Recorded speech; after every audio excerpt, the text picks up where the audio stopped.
Euroregioni News. Friuli Antincendi è un'azienda specializzata nella sicurezza sul lavoro. Si tratta di una delle più importanti aziende con diverse sedi e soprattutto in forte espansione. Incontrando i soci e visitando la sede principale dell'azienda a Codroipo abbiamo scoperto tante novità da Cristian Fongione. Nata nel 2005 da un'idea comune tra me e Maurizio Mosotti, che è il mio socio. Il Friuli Antincendi, quindi già il marchio identifica un attimino sia il territorio di competenza nostra che l'attività. Quindi il territorio del Friuli Venezia Giulia, non solo perché in questi ultimi anni le richieste sempre più importanti arrivano anche dal Veneto. Ci occupiamo di antincendio, quindi l'attività principale è quella della vendita, installazione e manutenzione di impianti antincendio in primis e revisione e collaudo di tutti quelli che sono gli estintori portatili e carrellati.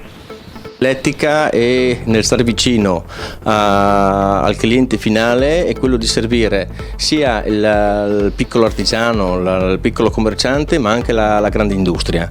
Industria, stiamo parlando di realtà importanti in tutto il Friuli Venezia Giulia. Se facciamo delle referenze lavoriamo con Danieli, lavoriamo con Pittini, lavoriamo con Fantoni, con ABS, quindi questo è il target nostro, dove i tecnici nostri qualificati e abilitati riescono ad erogare un servizio e una capacità che in questi ultimi anni sta facendo veramente la differenza. Anche il piccolo commerciante viene servito da noi per quanto riguarda sia la fornitura e l'assistenza del classico estintore, ok? Sia anche per quella che è l'attività formativa collegata poi all'accademia che abbiamo all'interno dell'attività. Siamo un'azienda appunto nata nel 2005, ma oggi 2020 contiamo quasi una cinquantina di dipendenti. L'etica e la voglia di gestire e dare qualità all'utente finale ci ha fatto crescere, il tutto anche grazie a un insieme di percorsi gestiti con delle certificazioni. Siamo certificati 9001 per quanto riguarda la qualità, siamo certificati 45.000 per quanto riguarda la sicurezza e siamo sempre stati vicini a quello che è il discorso ambientale, quindi siamo certificati 14.001 per quanto riguarda l'ambiente e pertanto tutta la produzione del rifiuto che viene fatta dalle polveri degli estintori vengono gestite in maniera certificata. L'attività nostra in primis è quella di vendere attrezzatura antincendio. All'interno dell'attrezzatura antincendio ci sono i classici estintori e impianti. Impianti si possono suddividere in impianti idrici ad anello, impianti di rilevazione fumi, impianti automatici, impianti sprinkler, gruppi di pompaggio e da diversi anni abbiamo iniziato all'interno della nostra struttura anche a progettare e realizzare impianti con estinguenti gassosi ecologici.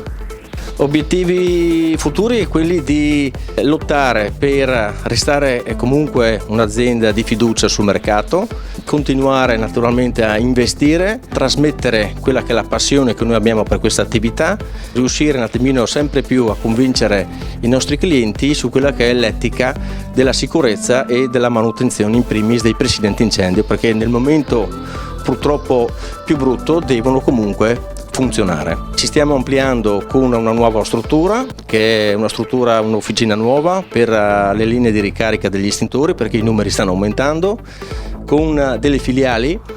Fra poco inaugureremo una filiale nuova a Gemona del Friuli, quindi per servire bene quella che è la Carnia e Udine. Un domani vorremmo un attimino lavorare per aprire ulteriori filiali in Friuli Venezia Giulia per dare sempre più servizio al cliente finale. Per quanto riguarda Friuli Antincendi e lo slogan che noi abbiamo sotto il nostro marchio, che continuiamo comunque sempre a comunicarlo, che è Assistenza Emporio Accademia, un obiettivo, un progetto futuro a breve è la realizzazione e la continuazione dei lavori comunque partiti tempo fa per la chiusura di quello che è il nuovo centro addestramento o palestra addestrativa, ok? Dove il tutto è racchiuso in una superficie di quasi 700 metri quadrati, composta da diverse aule didattiche, attrezzature, dispositivi di protezione individuali, macchinari e quant'altro, in modo da dare la possibilità a tutti i discenti che partecipano ai corsi di cimentarsi in prove pratiche e simulazioni reali. Il tutto naturalmente a livello pratico, la formazione continua ad essere erogata, tenendo in considerazione in questo momento particolare di pandemia quella che è la gestione del Covid. Quindi tutti i corsi continuano ad essere erogati rispettando quelle che sono state organizzate da noi delle procedure veramente rigorose a combattere l'anticontagio Covid-19 in modo da erogare formazione e mantenere livelli di sicurezza elevati. Da Codroipo per Euroregione News, Marco Mascioli. Euroregione News.